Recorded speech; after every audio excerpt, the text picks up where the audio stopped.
The One and Only Ivan by Katherine Applegate. Page 30. Stella's Trunk. Stella's trunk is a miracle. She can pick up a single peanut with elegant precision, tickle a passing mouse, tap the shoulder of a dozing keeper.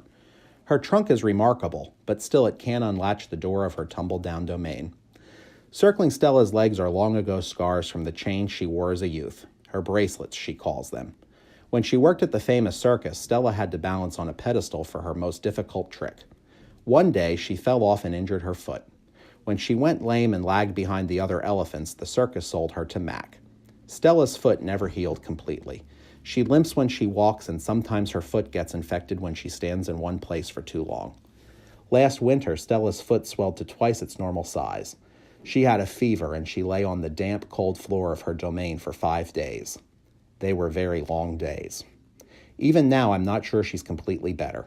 She never complains, though, so it's hard to know.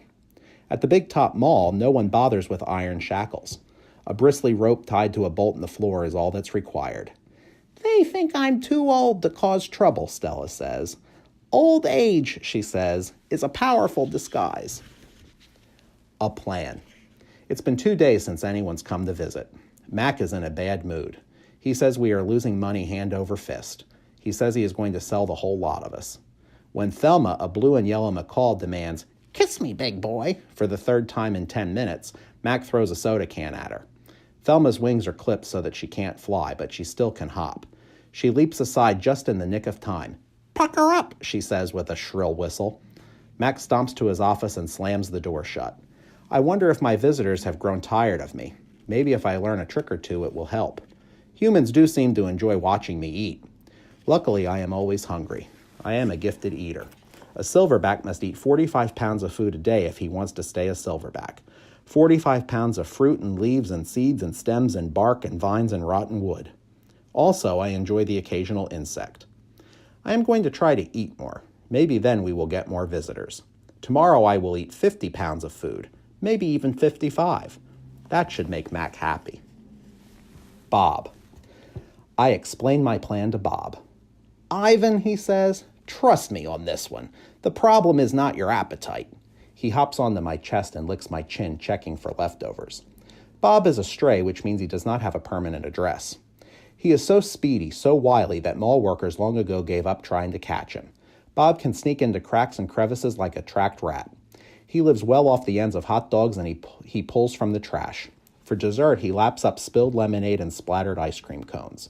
I've tried to share my food with Bob, but he is a picky eater and says he prefers to hunt for himself. Bob is tiny, wiry, and fast, like a barking squirrel. He is nut-colored and big-eared. His tail moves like weeds in the wind, spiraling, dancing. Bob's tail makes me dizzy and confused. It has meanings within meanings like human words. I am sad, it says. I am happy. It says, beware, I may be tiny, but my teeth are sharp.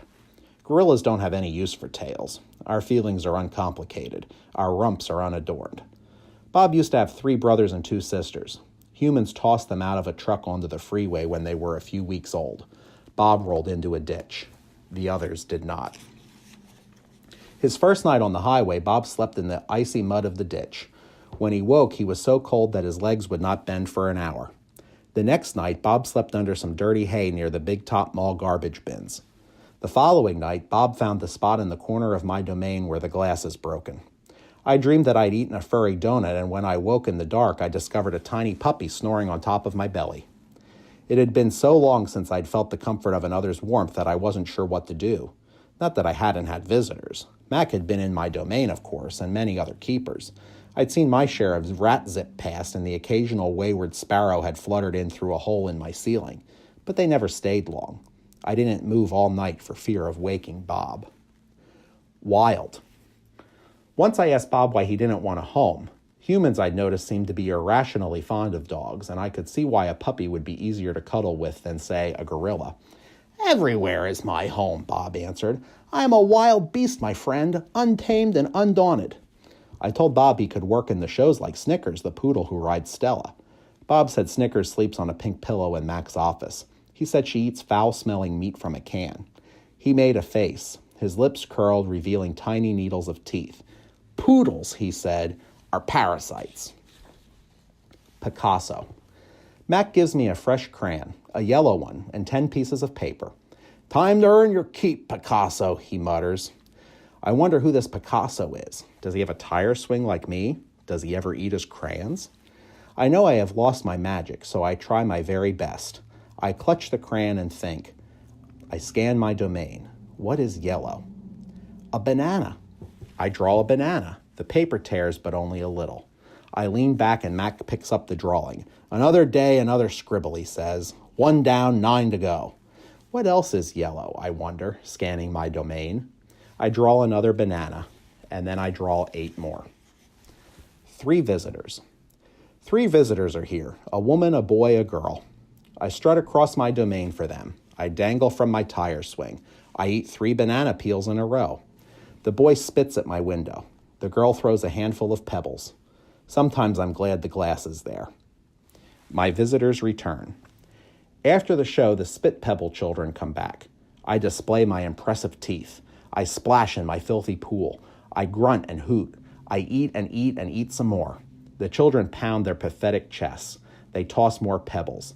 "Slimy chimps," I mutter. I throw a me-ball at them. Sometimes I wish the glass were not there. Sorry. I'm sorry I called those children slimy chimps. My mother would be ashamed of me. Julia. Like the spit pebble children, Julia is a child, but that, after all, is not her fault. While her father George cleans them all each night, Julia sits by my domain. She could sit anywhere she wants, by the carousel, in the empty food court, on the bleachers coated in sawdust. But I am not bragging when I say that she always chooses to sit with me. I think it's because we both love to draw. Sarah, Julia's mother, used to help clean them all, but when she got sick and grew pale and stooped, Sarah stopped coming. Every night Julia offers to help George, and every night he says firmly, "Homework, Julia. The floors will just get dirty again." Homework, I have discovered, involves a sharp pencil and thick books and long sighs. I enjoy chewing pencils. I am sure I would excel at homework. Sometimes Julia dozes off and sometimes she reads her books, but mostly she draws pictures and talks about her day. I don't know why people talk to me, but they often do. Perhaps it's because they think I can't understand them, or perhaps it's because I can't talk back. Julia likes science and art. She doesn't like Lila Burpee, who teases her because her clothes are old, and she does like Deshaun Williams, who teases her too, but in a nice way, and she would like to be a famous artist when she grows up. Sometimes Julia draws me. I am an elegant fellow in her pictures, with my silverback gleaming like moon on moss. I never look angry the way I do on the fading billboard by the highway. I always look a bit sad, though.